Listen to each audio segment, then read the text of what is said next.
disease community. I quite often just said I've been working in rare diseases for over 10 years now. I do speak at a lot of webinars, a lot of conferences, but usually to those who are already quite familiar with rare diseases, already working in that world. So I'm really looking forward to hearing from yourselves. But before we move into that discussion, I'm going to offer some thoughts about what's so special about zebras. And as Grace mentioned, those of you who logged on early, there's a reason that zebras is very much a motif in the rare disease world. My very first day working in rare diseases, I met a dear friend and colleague, a public health clinician called Edwin Jessup. And he said to me, the problem is that at medical school, you're told when you hear who's, think horses, not zebras. And sometimes it is a zebra. And so that's really become a motif in the rare disease world, that it is sometimes a zebra. It's not always a horse. Hence the title of my talk. It's not just that rare diseases are uncommon. When we think about why rare diseases are special, when I talk to people within the rare disease community, and I see a couple of familiar faces today, we don't just mean that they're rare. We don't just mean that they're uncommon. It's a shorthand quite often to mean that these are also genetic conditions, and 70–80% are probably genetic conditions, that they're complex. They're not just one thing going wrong with you, they can be multisystemic, very complicated, and very varied, even within the same genotype. They're often pediatric conditions. Around 75% of rare diseases affect children. And they can be progressive, so both lifelong, but also progressive symptoms can change over time, worsen over time. We also mean that they're severe. We're not talking about mild conditions here. We're talking about diseases that have a huge impact on the quality of life and the length of life of patients. They're also undertreated. Most rare diseases do not have a licensed therapy. We think probably only 5–10% do. And they can be really hard to diagnose. The average length of time to diagnosis from first symptom is around 6–7 years. But it's not unheard of for that to take up to 20, and it's not unheard of for patients to never get a diagnosis. Something that is probably less likely to happen with a more common condition. It's not all negative, because actually in rare diseases, what we see is a huge amount of innovation, a huge amount of coming together, and an ability to tackle and really address issues that then can impact on more common diseases, that then can have benefits beyond those rare conditions. So I'm going to offer you a few myths or realities, and I hope you'll pick up on those when we move into discussion later. I've selected 5. It could have been more, it could have been less, but 5 felt about right for the time we had today. So I pose the question to yourselves, really, myth or reality. I sometimes hear people saying, we're all zebras now, or all diseases are rare diseases now. As our understanding of disease is transforming, we start to break down more common conditions into smaller subgroups. We also start to see patterns and see different rare diseases as different conditions on a spectrum caused by the same gene, or an error in the same gene, part of a pathway. As we learn more, I put down omics, particularly genomics, we start to unpack and think about diseases differently. So a rare disease is really that different from personalized medicine, precision medicine, or are we all zebras now? Another statement someone says, well, the rare diseases, they're just too rare to really matter. In the scheme of things, researchers should focus on the big 5, the cancers, the cardiac disease, diabetes. Rare diseases are by their nature rare, and therefore perhaps don't deserve as much attention. They don't deserve to be seen as that special. And individually, there are the definition in Europe, 5 in 10,000 people. If that's the prevalence, then it's a rare condition. The vast majority of rare diseases are far, far less prevalent than that. Estimates range, and in fact the numbers change every year, around 6,000 to 7,000 rare diseases, but that number does continue to rise as more are discovered or defined. But that equates to around 4% of the population, or 30 million people in Europe, 3.5 million in the UK. I think there's someone from Canada on the call. I'm afraid I don't have the figures for that, but you might be able to work it out. And of that 30 million, of that 4% of the population, 30% of those patients with a rare disease die before their 5th birthday. This is a leading cause of child mortality.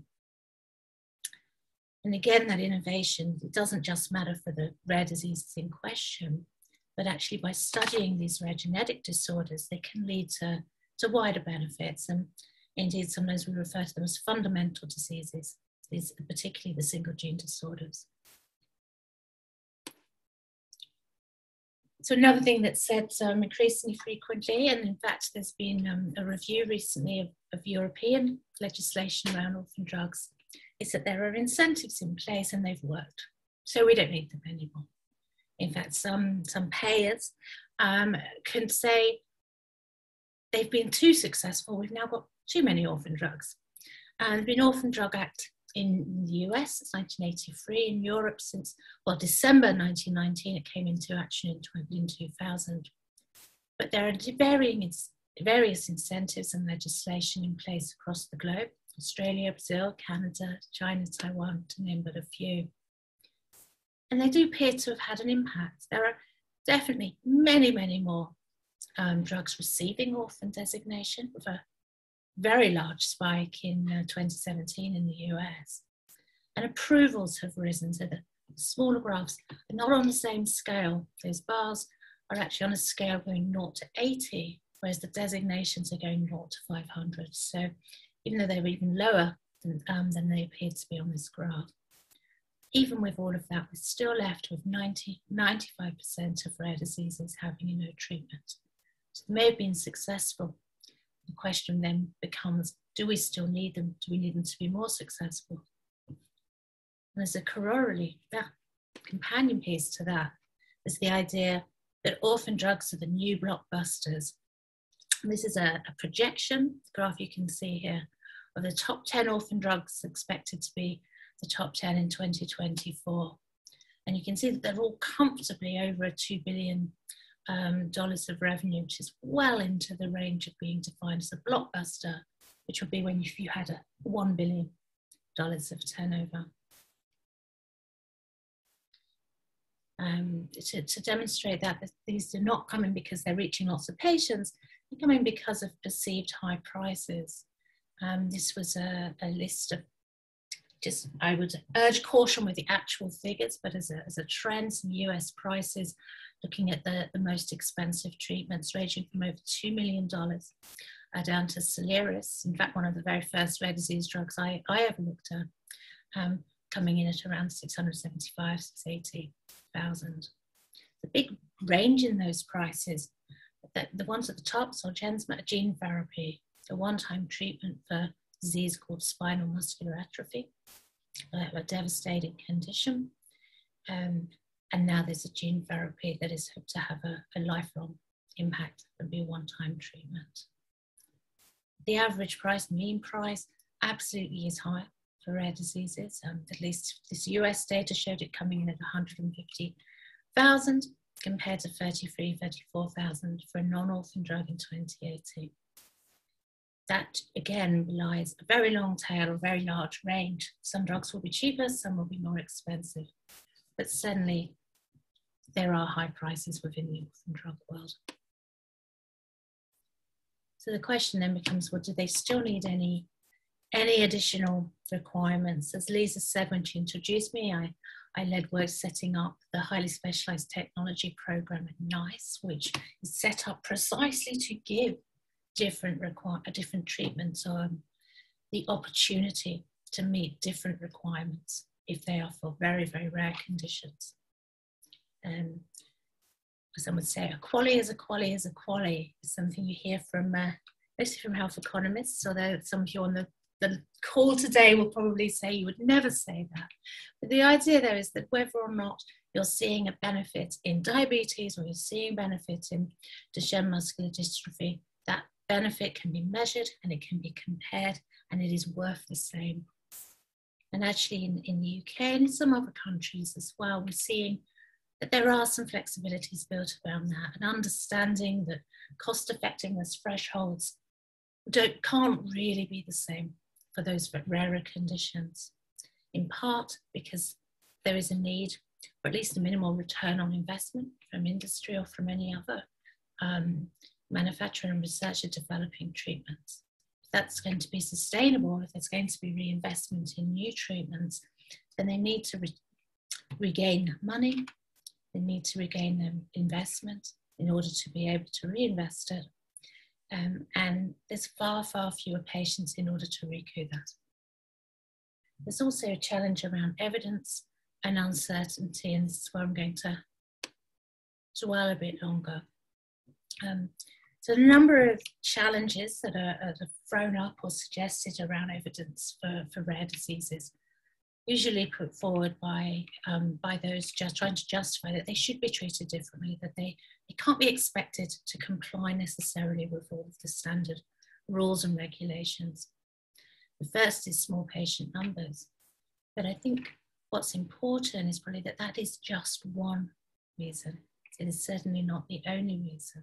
And there again becomes a way that we use the word rarity, we talk about rare diseases or orphan drugs, very much as shorthand. And there's a danger that people think about just that very first box, small patient numbers, without looking at some of those other challenges. The fact that these are heterogeneous populations, even within the same family, two children with the same condition can have quite different presentations sometimes in some conditions. Because these are lifelong diseases often, or long-term diseases, we're expecting long-term benefits, but almost inevitably trial data will only have a short follow-up at the point of launch, the point at which people are trying to make decisions about access. There's often no consensus on endpoints. Not much is often known about these conditions until there are treatments and people are being processed and treated and data is being collected. Similarly, there can be very few hard clinical outcomes. And we often think in oncology, so sit in rare disease world, I think oncology has it easy because they can measure, look at survival, look at progression-free survival, and they feel crunchy, they feel like really hard, definitive clinical outcomes that are often lacking in the rare disease world. Limited natural history, so we often just do not know what the progression of a condition is, or how reliable the data that's being collected in the past is. And even when there's a treatment in place, sometimes this can mean that patients are living far longer than they ever would have done. We're not expecting, we've no idea what that means for the natural history. One fantastic example is cystic fibrosis, where patients were dying in their late teens, their 20s, and now thanks to new treatments, thanks to improvements in care, are living far, far longer lives. And we're seeing patients now having children. That was something that just had not been conceived of even 10, 15 years ago. Consequently, because there are so few treatments, we may have absolutely no comparator data and indeed no comparators. It can be really difficult to assess the benefits. The challenges in measuring quality of life, that QALY, that all-important QALY, and for NICE and for some other agencies, can be really challenging to measure in progressive conditions, really challenging to measure in pediatric conditions. And in fact, doing any research in pediatric conditions can be really challenging. Any research in progressive conditions can be really challenging. And the carer and family burden, often underreported or undermeasured even in more common diseases, but can become particularly significant in rarer conditions, in those lifelong conditions. Unfortunately, if even with all of those data challenges, this could well be the motto of NICE, I sometimes think, they want the data. Regulators want the data, payers want the data, HTA agencies, they all need the data. But there are opportunities to build that, and increasingly so. And very clever people, and some of you on this webinar will know far more about some of these aspects than me, and I can't wait to learn from you. The impact of artificial intelligence is really being felt in the rare disease world, from drug development. So I certainly know of companies who are using artificial intelligence to identify compounds that could work in rare diseases. Despite that, there's never been any trials, never been any real world evidence. Clinicians haven't made the link that this product could help. But through artificial intelligence, they're able to build models and identify compounds that are worth pursuing and worth investigating. Big data, even in very rare conditions, when we think about data, we tend to think global rather than national or local. And big data can uncover things, again, patterns that we would not have been able to identify.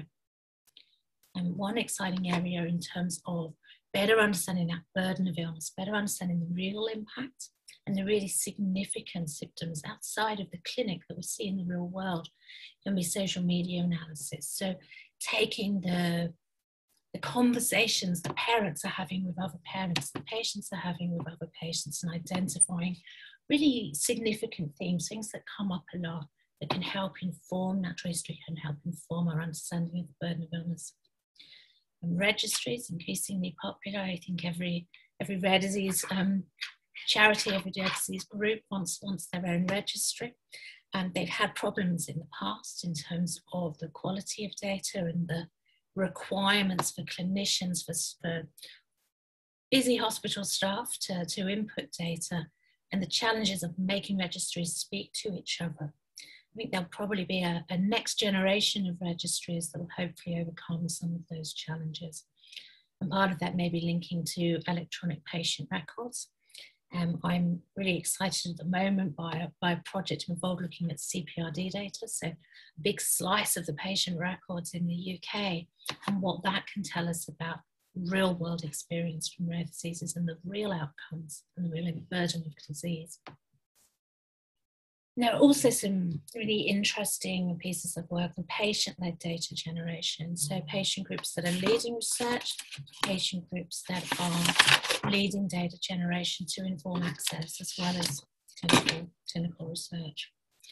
And collaborating. One of the things that to me makes the rare disease community special is the fact that companies, patients, academics, the ability to come together sometimes has been really impressive. I think we've all been looking at the impact of that in COVID and coming up with treatments and vaccines for COVID in such a short space of time, and really wanting to harness that into other disease areas.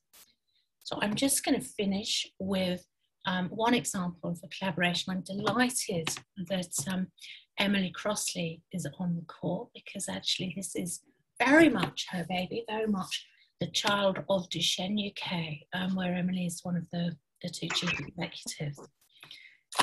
This is Project Hercules, very close to my heart because Emily asked to run it on her behalf. It's a collaborative effort that was the brainchild of two parents, so Emily Crossley and another parent for Chandler, both with boys with Duchenne.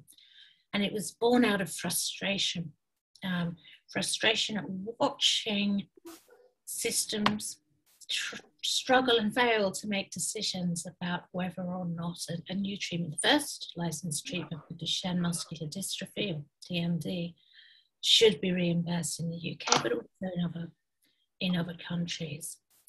It's brought together stakeholders from across the world, from Australia, through Europe, through to Canada and America. It's brought together 10 pharmaceutical companies, numerous universities, consultants, clinicians, and other patient organisations to really focus collectively on the challenge of access and the challenge of data generation, the challenge of what evidence counts for Duchenne, what disease level evidence can make a difference. And that's been running for about 3 years now. And so far has delivered a core economic model that can handle anything from symptomatic relief within a single disease state through to a theoretical curative treatment. A natural history model in which we defined a new disease state. So Duchenne muscular dystrophy, very, very heavily researched rare disease, a lot of publications, a lot of evidence, we thought. But actually, by taking this bottom-up approach, this collaborative and patient-led approach, we identified or defined, I should say, a disease stage between ambulatory and non-ambulatory, a transfer stage, we called it, or a transition stage, where patients are still able to wait there, which has a huge impact on their quality of life and the life of their families. They need far less intervention in terms of, say, home adaptations, and are able to have a degree of independence to be able to support transfers from bed to chair or to car. We developed a bespoke quality of life measure for Duchenne, again, very much bottom up, so building on what patients have said are important to them, building on what clinicians have said they think is clinically important, and all of this very much focused on answering the questions that HTA agencies have, looking beyond licensing and looking at patient access. And finally, we're on a study that has looked at some of those day-to-day costs and day-to-day impacts on patients and families. That's just one example. It was an ambitious example, and the project is still running, still undertaking further work. I think it shows that even when there are challenges in rare diseases around data, there are often opportunities and ways around that. That's where I'm going to leave it, and Lisa's right on time coming in. I'd love to, and Emily's here, fantastic. And I'd love to hear from you whether you think these are myths or realities around rare diseases. Thanks. Thanks so much, Josie. Do you want me to speak, Lisa, or do you want to? Yeah, go ahead, Emily.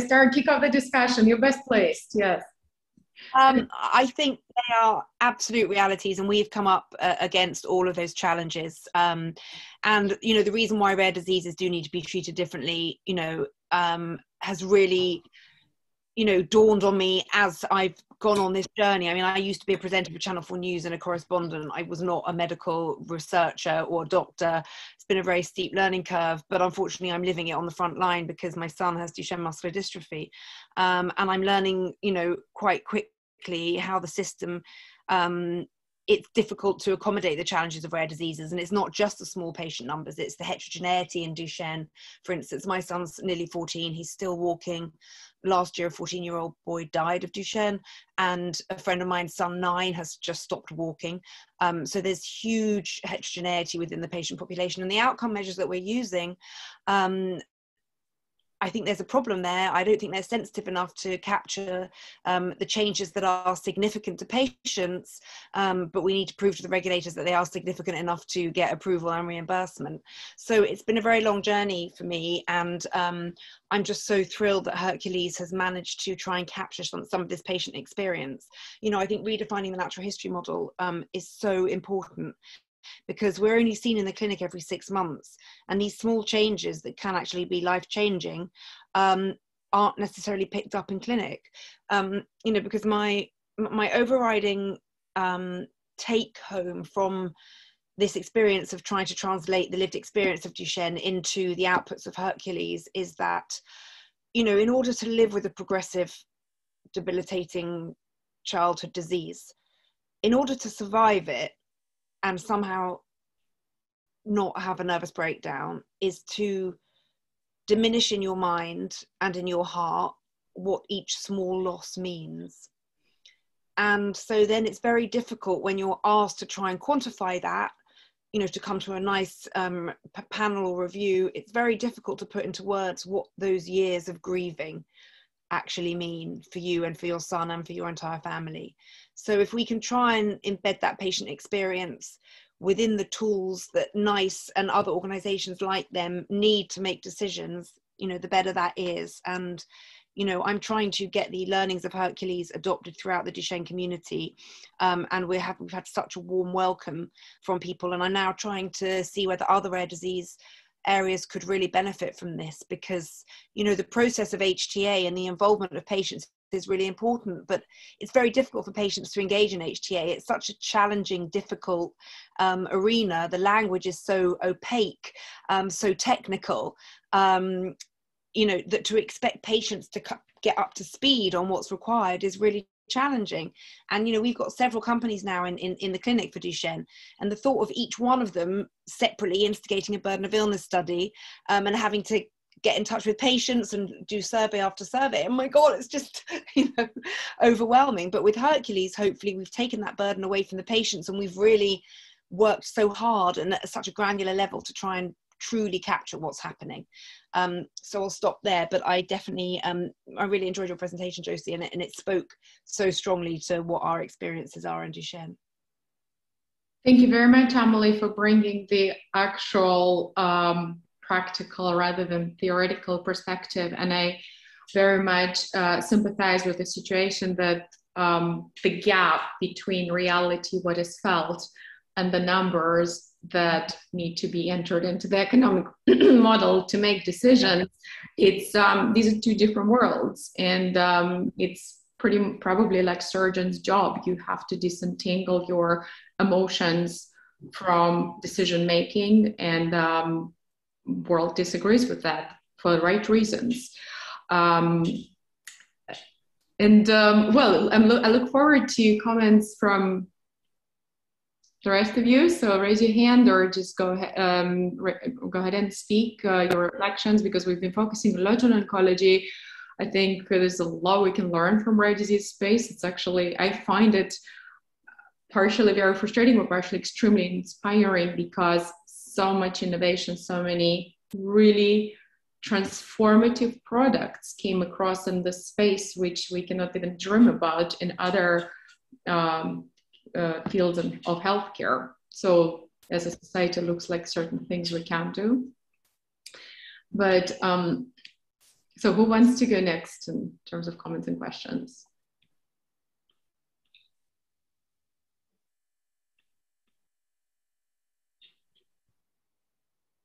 I wonder if there are any reflections from our, oh, Grace, go ahead. Oh, fine, I'll do it. So, it's so nice to see some of my favorite people here. So hello, everyone. So I'm a bit of a funny person. I come both as a skeptic and as a convert.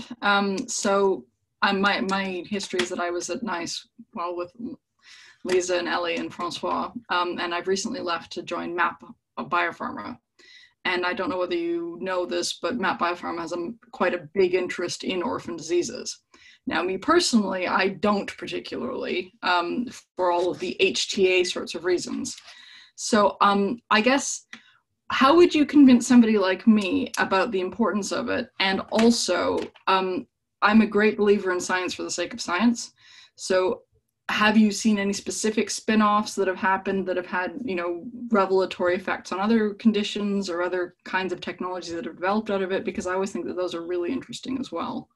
So I'm not trying to say that I don't think orphan diseases are important. That's not really what I'm trying to say. I'm just saying I'm the HTA skeptic, if you see what I'm saying.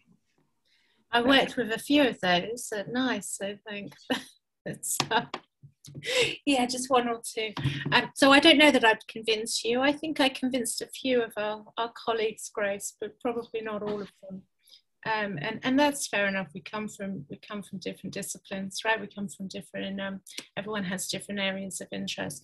But I do think that rare diseases have been an incredible area of science for science sake, if you like. So that even if you don't think rare diseases are that interesting in and of themselves, perhaps you're turned off by those small patient numbers. Actually, when you're looking at the severity of the conditions, when you're looking at the complexity of the conditions, that's when things can get quite exciting for those who are led by the science, the sort of the geeks amongst us who get all giddy about all things clever. And a lot of the genetic research, a lot of the gene therapies, the advanced therapies, they're all coming through in the orphan space. They're not coming through in the most common conditions. And perhaps it's, they say necessity is the mother of all invention. If 95% of rare diseases don't have a treatment, there is a necessity there, and there's had to be the invention. And I know when I came to NICE, I was stunned, because I'd been looking at treatments since I've been working in rare diseases that were so transforming and so life-changing. And I was used to dealing with qualities of sort of 10, 12, 13, 20 qualities. It's making such an impact. And then suddenly I was looking at something like, 0.1 qualities. What? Number needed to treat is 50. And you're like, I know I want a number to treat of 1. I want double-digit qualities. So the contrast for me was really was really incredible. And I think that ambition, if nothing else within rare diseases, is that no, we're not making small changes, we're looking for massive impact, and that shapes the science and the research. So that would be my starter for 10 to persuade you. Well, like I said, I now work for Matt Biopharma, and you have to like rare diseases. Yeah, so their brag is that they've been involved in, I think, 60% of HST submissions, something like that. So I mean, I can't say, I'm still having a hard time with we not meaning nice, we meaning Matt Biopharma. So I'm kind of in that transitional phase at the moment. But I guess I think it's really interesting, all of those sorts of elements. And I've certainly had an issue with Me5 oncology drugs for a while, since, like you say, they produce at best sort of 0.01 qualities kind of thing some of the time. So how would you suggest that HTA decision makers actually think about it then? You know, what would you think would be a better way of thinking about it? Well, I have a couple I've designed earlier, Grace, so probably my thoughts are on the record in terms of how HTA might productively look at it in a more holistic way. I mean, I think you can go as far as you'd like, but the challenge that always comes back is, if you do it for rare diseases, you have to do it for everything. If you do something special for rare diseases, you ought to do it for anything, to which I say, fantastic, do it for everything. It probably won't make much of a difference for most conditions, for most treatments. So you may be not being wholly proportionate to the decision that has to be made. But yeah, why not look at the carer burden for everything? Why not try to have a model that actually reflects the lived experience of a disease for everything? It shouldn't just be for rare diseases. But a lot of the time you won't need that in order to get a product through and understand it. For rare diseases, by and large, you do. And so that is where I would start from. I think decision making should be proportionate, and often with rare diseases that means going the extra mile and having a more creative approach to the evidence, and really trying to create it, not just receive it and react to it. Thank you, Josie. So Francois, you go next. Yes, thank you, Lisa. Hello, Josie, it's good to see you. I have a slightly controversial question, and I will slightly deviate from HT if you don't mind, Josie. But it is still linked to what you have discussed. You know that the Commission is currently reviewing has performed a review of the regulation of 2001. I must say I don't know what are the main findings of this review, but the legal framework in the EU will change. So Josie, I also know you know that I conducted a study when I was at the OHE on the access of orphan products in Europe, and there is a big problem of access once to these products to patients when these products are authorized. So, but basically, my question, Josie, is what are your thoughts on the existing orphan regulation? Do you think that it was abused, or do you think that the companies really use this kind of framework to clearly get some rewards on products which proved to be which were not really treating what you or me mean by truly orphan diseases? And what do you think would be the future regulatory framework for the orphan regulation for these products? There's a lot in there. Yes. The answer is probably both. I mean, I would never say that 100% of pharmaceutical companies and drug developed that have had orphan designation were, absolutely within the spirit of it. But by the same token, I'm sure there's been research that would never have happened, and treatments that just would not have been developed without that kind of incentive. So the market exclusivity and the incentives and support to develop them. So I can understand why there's been a drive to review the legislation, particularly come from some of the member states, I think, and those concerns around high prices, concerns around the word someone used, a tsunami of orphan drugs If there are 6,000, 7,000 rare diseases and they all get a treatment, how will we afford it? That kind of anxiety. Wouldn't that be a great problem to have? Is where I'm standing from. And I think the incentives were there to promote research and development. They weren't there worried about the prices at the end of the day, and there were probably other levers that could more usefully be used to maintain and manage costs.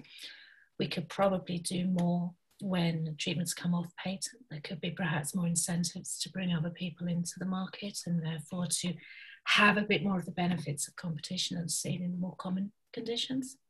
So I suspect that there is never going to be a perfect mix of incentives and levers, but I think losing all of the ones from the orphan drug legislation would be regrettable, but expecting them to tackle all of the challenges around cost effectiveness and budget impact is pretty unrealistic as well. I hedged my bets enough on that answer for you, Francois. Yes. Clearly, I think we are on the very same page. I hope that I 100% agree with you, Josie. I know that the regulation was abused by companies, but it has also provided some products which would never have been developed otherwise. But I also appreciate that there is a need to review this the orphan regulation, and my main concern to me is what I found in the study, that even these products are registered, they do not reach the patients in Absolutely 60% of the time, on the top of my head, depending on the country. So it's completely it's a good regulation, but it's not effective. It's not 100% effective, unfortunately. Yeah, absolutely. Thank you. Lydia, you're next. Hello, thank you. I also have a question and a concern on the orphan drug landscape. So as you mentioned, indeed, my perception is also that orphan drugs are the new blockbusters for the companies. And maybe my background, also I'm a patient representative in the CAT group of EMA, so for cell and gene therapy. And I have quite a concern about all the Me Too products for orphan diseases. It's, so to say, it's an orphan designation, but then you have the non-similarity, and then you see that actually the same targets are used, for example, in gene therapy for hemophilia or for thalassemia. There are different companies developing products, and I think the worst thing is in for CAR T cells. For the same target, CD19 and AML, there are at least 5-6 different companies in the pipeline there. So you really get that Me Too phenomenon. And I wonder how beneficial that is for the patients in the end and the community, because how I see it is that your patient population is limited, so you will even get competition for clinical trials to find enough patients to perform the clinical trials. And from a company perspective, the Me Too is of course a kind of de-risking, but is this what we really need with the orphan drug regulation, all those Me Too products?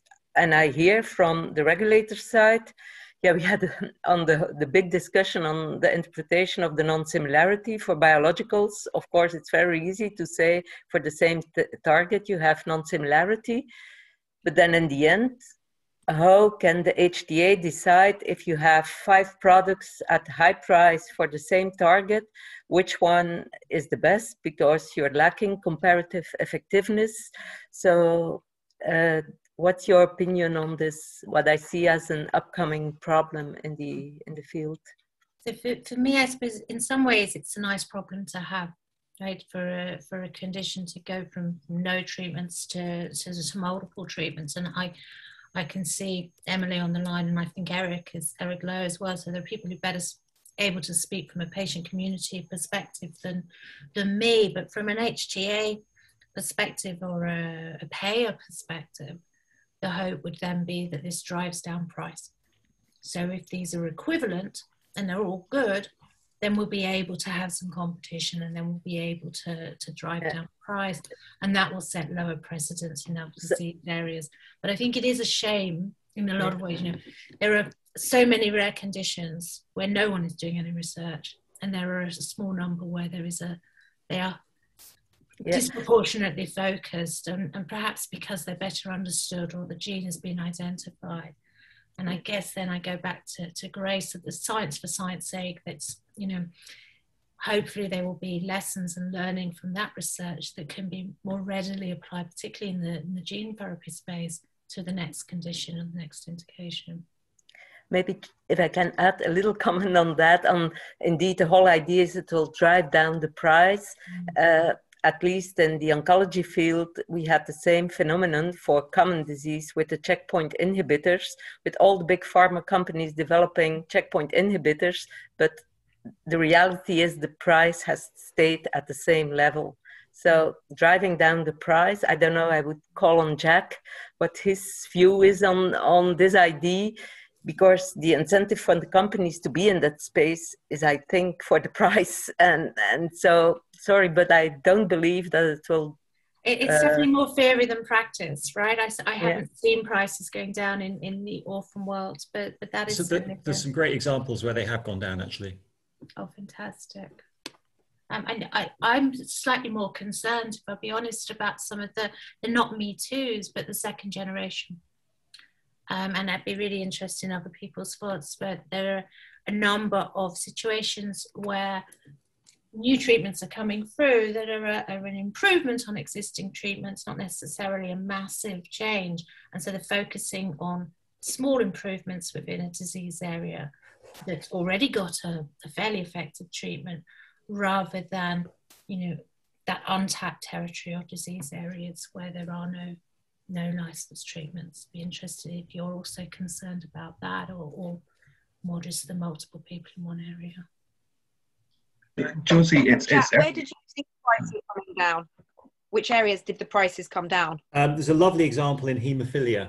And there are a number of factor VIIIs which have been on the market for a long time, and many countries, including the UK, have run competitive tenders. And competitive tendering for factor VIII in the UK and a number of European countries reduced prices by 70% or more.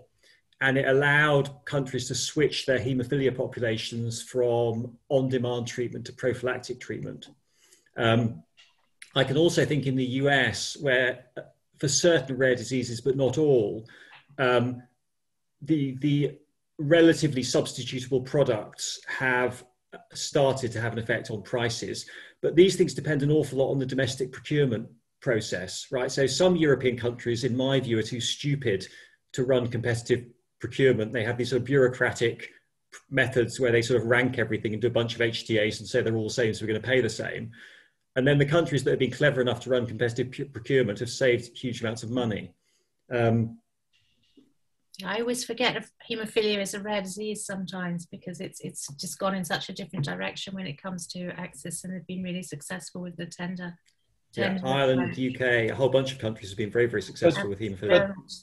But Jack, these are pretty old products. I mean, the first recombinant factor VIII were marketed, I think, back in 1996 or 97. So I think the issue of price is probably more relevant for the products which were authorized much more recently, no?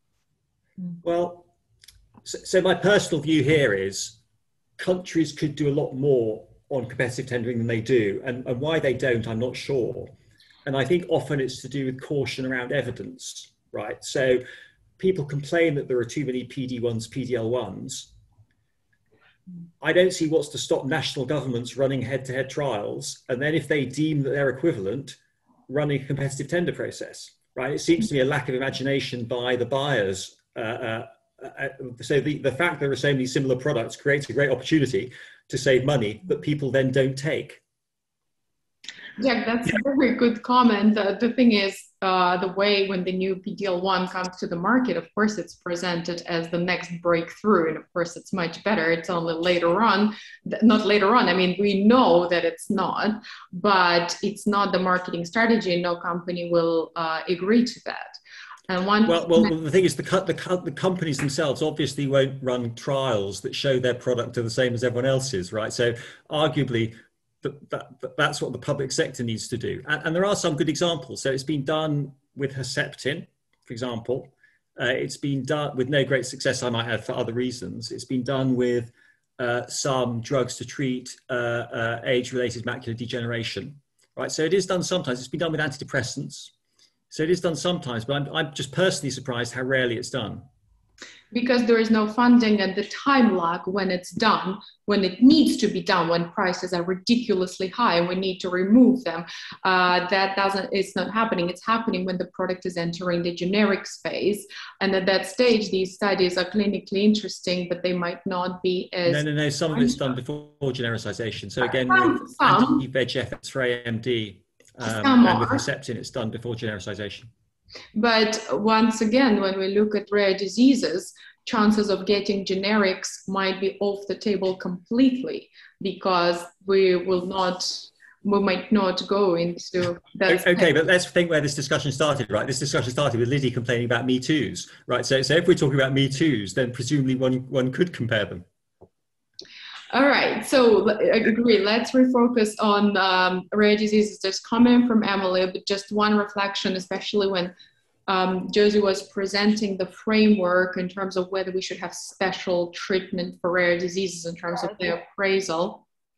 Huge question comes up all the time. What kind of provisions? Very good. The whole it's abysmal.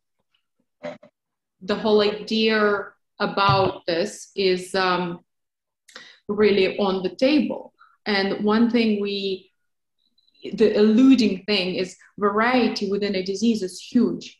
We can look at oncology and have devastating cases and diseases that have no treatments. And we can look at oncology and see a lot of slowly progressing cancers, which be better off not having treatments. We can look at rare diseases where situations are absolutely devastating and there is nothing there, or we can have rare diseases which are managed chronically, and the gap there is, the range is really big. And finding this one solution for all is very, very hard. So back to this idea of customization. So Emily, you had a hand up or a question? Was really just to pick up on what Jack said, because we're not even lucky enough to be in the second generation fight yet. We still don't have products approved, but there are 4 companies now developing microdystrophin delivered by AAV, and they're all in various stages of development, but they're all looking cautiously optimistic. Would your recommendation for me as a patient organization to lobby the MHRA to set up some kind of managed access agreement if and when they all get regulatory approval, to do some kind of umbrella trial to compare them and then decide to go for one particular product and do a price negotiation that way? Yeah, so I don't know the detail, right? But there are some very good examples where the NHS through competitive tendering has got great deals on drugs. The Hep C antivirals would be an example where there was it's a much more common disease, but there was a notoriously expensive product from Gilead. AbbVie came along with a not as good product probably, but it allowed health systems to exert competitive pressure. And I think the NHS, and I can't remember exactly, I think they may have just used the threat of buying the AbbVie product to get huge discounts from Gilead. So these situations do sometimes exist, right? And I think the best situation for you would be all of the drugs are approved, right? And then, yeah, sure. and then the NHS tries to run some competitive tendering deal. I mean, whether that's practical or not, I don't know, of course, right? And there's a second issue though, which is a real problem in the UK. So I spent much of the last 20 years doing investment in drug and biotech companies, right? So deciding whether they should be doing R&D on things. And that is remarkably like thinking whether or not people should bet on horses, right? You look how big the bet is, what are the odds of winning, then how big the prize is. And there's an issue which, and in all that time, I never once modeled the UK, never once bothered doing a model of the UK market because it's so small, it didn't matter. It was lost in the measurement error.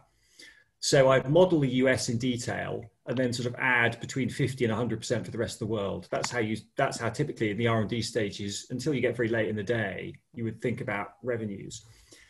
And so I think a lot of in Europe, it's very hard for individual European countries to send salient demand signals because they're individually too small. So the drug companies will, of course, tell you you're terribly important because they'd like to make money out of you, but actually you're not really incentivizing R&D. You're a sort of your money available once the drug is approved, but it wasn't the UK that really motivated the R&D, and that's true for most individual European countries. But of course, because of international reference pricing and also concerns about political risk in the US, the prices at which you sell drugs in individual European countries matters, not because that domestic market matters, but if you give it to the UK for too little, you threaten a political backlash in other countries. And that, I think, is a very difficult problem to manage. But that, I think, is why, so actually, I think, don't imagine the UK is incentivizing global R&D in any way. It's not.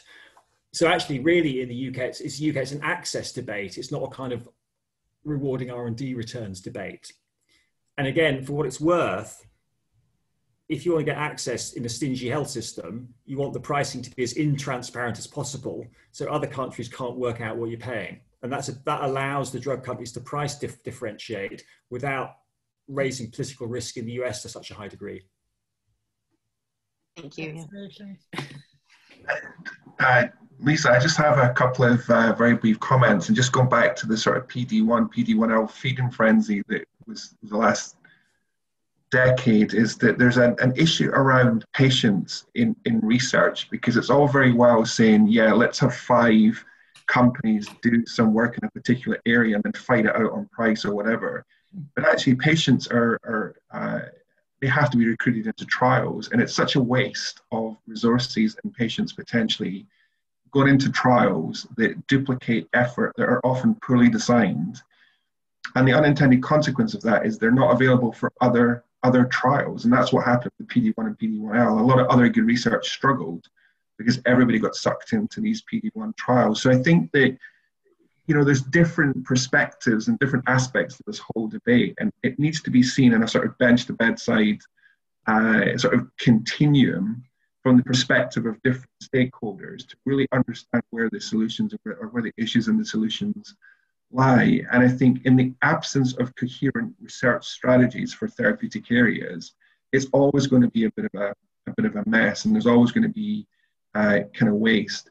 And I think in rare diseases, the patients that are available for research are so few that we can't waste them going into trials for which the agenda is commercial or whatever it might be.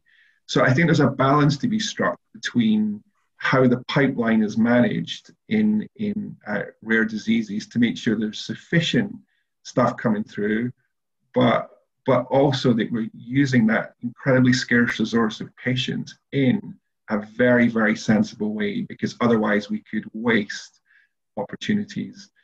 And I think to Jack's point, and I always like listening to Jack because it's not a perspective that I hear very, very often. And I think the market share kind of comes up. So my understanding is that most companies will generate 90% of their revenues, give or take, in 10 markets. And correct me if I'm wrong, Jack, and I'll shoot the person that told me this. 50% of that revenue, give or take, comes from the US market. So the other 40% is made up of 9 companies of a market size ranging from maybe 2% to 5 or 6%. All the other countries outside of that, don't know what happens. They get deprioritized completely by industry. So when we think about global, we're thinking about 10 markets predominantly, the biggest of which is the US, that drives everything for commercial reasons. And the other markets just have to do the best they can in giving these demand signals around generating the type of data that Scotland needs or England needs or that France needs. And that's incredibly difficult. And the only way they can really overcome that is if they put their heads together and create a 10 or 15 or 20% market, because then they become significant. So I pretty much agree with that. I think maybe China is becoming salient, right? So someone I know who still works in investment said, you know, the US and China matter. In fact, China matters more than Europe from their perspective of sort of thinking about where drugs are going to be sold in future. But I think that's right. I think it's very hard for individual countries to send salient demand signals. So if you want something different from America and the rest of Europe, subtly different, you ain't going to get it, right? Unless it's very cheap to provide. Yeah, and part of it is the kind of one of my views on all this, and there's tons, is that it's just therefore incumbent upon each individual country to put in place the checks and balances as best they can to mitigate the consequences of that sort of global situation. And one of the things that I think is important is that evidence is the currency. If you've got good evidence, better evidence, you will get a higher price, or the cost-effective price will be higher. And I think that what these countries miss a trick in is leveraging academic research to try and mitigate the demand side signal that we can't give, to say, well, look, we can't tell a company based in Boston to design a trial in a particular way. What we can do through government policy, through thresholds, through nice methods, through commercial frameworks, and through trying to generate the comparative effectiveness or the PRO that's not in the trial from a UK perspective, is one way in which these intractable global issues can be mitigated from a country-specific perspective. And certainly from a UK perspective, we're very, very poor at leveraging academic research to support and reduce uncertainty that leads to a lot of the access issues that we have in rare and common diseases. Thank you, Eric. Lady, you have a comment question. Yes, coming back to what has been suggested for the comparative effectiveness, I think really for rare diseases that platform trials should be mandatory, and that is what patient organizations should ask. And actually, we need much more collaboration between HTA and EMA, or between NICE and MHRA, to design the registry trials that should be done together, so that you get all the answers in one shot, way of speaking. And as was said, then you really will limit the use of patients and use them for the right cause. And if you can set up a platform trial where the company pays for their own arm and the infrastructure is paid with public money, and the design is with public money and with collaborative groups, specialists, and together with the patients, they can design the right trials. And I think all the knowledge is in the UK. That's what MRC has been doing for prostate cancer with Stampede trial, that type, also with the recovery trial for COVID. So if there could be collaboration, you set up, but of course you need public money for that. As has been said, you cannot expect companies to invest in that, but then companies pay for their own arm, and both the regulator and the HTA get the answers from that one well-designed trial. And for me, we could at least start with rare diseases to start thinking along these lines for the sake of the patients in the first place, because you have only one control group, and at least you can compare all the different Me Too products or whatever. It will allow comparison, which is absolutely needed. So I wonder what the ideas are on that. Thank you, Lady. I mean, Josie, do you want to take it, or I have a comment? I just come back to this thought that I can't shake that it's such a nice problem to have for a rare disease, to have multiple treatments being developed, or be in a position to actually assess more than one treatment. The vast majority don't have anything at all, and they don't have anything in development. So although it's important, It's a very small subset of rare diseases that could be in this position. That said, maybe there's something really innovative you can do, so you can set this up, and if there's more treatments down the line, they can use that data and build on that, because the control data is often really lacking in trials. But I do probably adhere to Jack and Eric that the US drives most of what goes into the trial design and the research, and we're looking around the edges. But Emily, I know you are involved in a basket trial, a platform trial. I don't know, but it's just come from the patient communities. So I don't know if you want to say anything about that. Well, I'm trying to set up a basket trial. We're in the final stage of a trial looking at tamoxifen as a treatment for DMD, and we were running a randomized placebo-controlled trial on that in 9 countries, and we'll get the data in the autumn. If that's successful, we'd like to use a placebo arm in that trial to power other studies. We've got about 4 repurposed products that we think could be helpful in Duchenne. But that comes with lots of challenges. The main challenge, I think, is outcome measures and heterogeneity within the population, which I think is probably one of the reasons why we haven't seen many successes in Duchenne recently.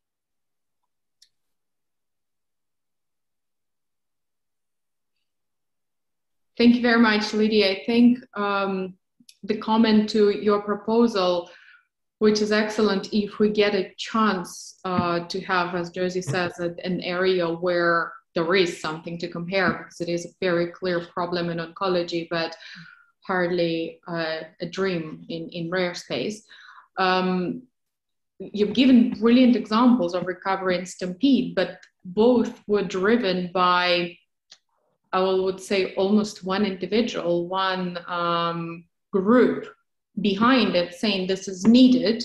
That person was well positioned to get support and carried it through. And this is extremely specialized individual, either in respiratory disorders or let's say public health. And I think the biggest problem we have is complete institutional failure here, where we have the regulator who says our job is to look at safety and efficacy and to approve this drug. Everything else is job of the HTA. HTA says our job is to deal with the evidence that's been placed on our table right now to make this decision. And it's no one's job to answer the questions that you're asking. This is left to society, the world, industry, as you can imagine, has zero interest in this other space, because as soon as they get a yes from any instance, all the energy goes immediately into the new potential target, the new designation. And it's the patients, it's the parents, it's the carers, it's the healthcare system who starts asking the questions, saying, hold on, you brought all that stuff to us. How does it work? Like, how do we check? And yes, funding is one huge problem. And we've seen the pioneers who've shown clearly, yes, it could be done. Resources are impressive. Institutional support that's needed is significant. And now, fine, it'll be amazing if we do it in one rare disease, but it doesn't solve the system problem. We don't have infrastructure in place. And we can, obviously, because no one can tell you now these trials cannot be done. They have been done in oncology, they have been done on specific projects, products. So we're here to build a system, so hopefully one way or the other. And one other comment I wanted to make, we joined here from very different parts of the world. And I think one huge problem, and I think Josie would be very interested in your comment, especially when we get to managed access agreements, which become a routine in HTA decisions for rare diseases. I'm very, very much supportive of that, because it's quite a reasonable step forward. They are done at a national level. They are done or in very tiny groups. Even if we do this for oncology, Cancer Drugs Fund in the UK, it's down for the UK. Then this data is secret, it's not shared. It's not there to really get the optimal patient numbers. So Italy shares their managed agreement data. England shares it. US wouldn't use it, but let's say Sweden or Netherlands. And we actually build on the totality of this evidence. This is easier to do, let's say, than the system that you propose, which requires a lot of infrastructure to upfront. And we're not even there yet. And it has nothing to do with prices. I'm talking just clinical data. So I was wondering, Josie, what is your experience and what is your thinking? Because I'm more experienced with that in oncology of managed access agreements. How is this done for rare diseases when the numbers are so small? How effective are managed access agreements? So I think they have great potential to be effective, but it's relatively early days. I mean, if you look at the managed access agreements just that NICE has put into place for rarer conditions, I think they've maybe reviewed one of them so far that's sort of played out, but certainly no more than that. And there was a lot of learning within that in terms of what data was realistic to capture within the timeframes of these agreements. So this was for 5 years, and there've been real challenges about the quality of the data that sat behind that for some of these. So if you've not already got good clinical records and you're collecting the kind of data that's important, you're really starting from scratch to ramp that up. So you maybe over 5 years, you may get 1 or 2 years worth of good data by the time you fix all of those challenges. And then that's before you even come to the idea of sharing that data and making sure that it is accessible and usable for other reasons. And data accessibility is one of my biggest headaches. And Emily's smiling because that was our big nightmare with Hercules, just trying to access every scrap of clinical data that we could get. And despite the willingness of individuals or the willingness of organizations, really being hampered by a lot of the governance rules. So the rules and the governance, the consents that are given really need to be transformed to sort of allow that research and allow that sharing. Because even if you've got good quality data, I think you're absolutely right, Lisa, it sits in in the ether somewhere, and only very few people get the benefit of using it.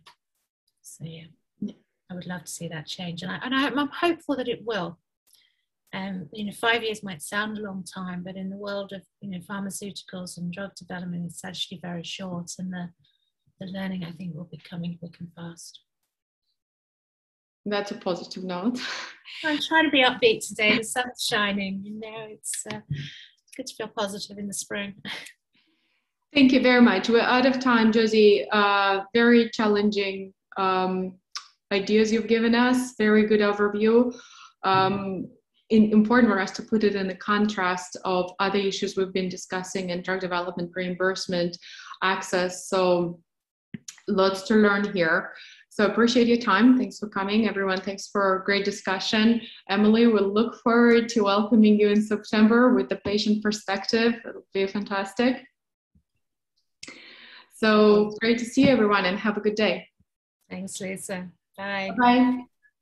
Bye.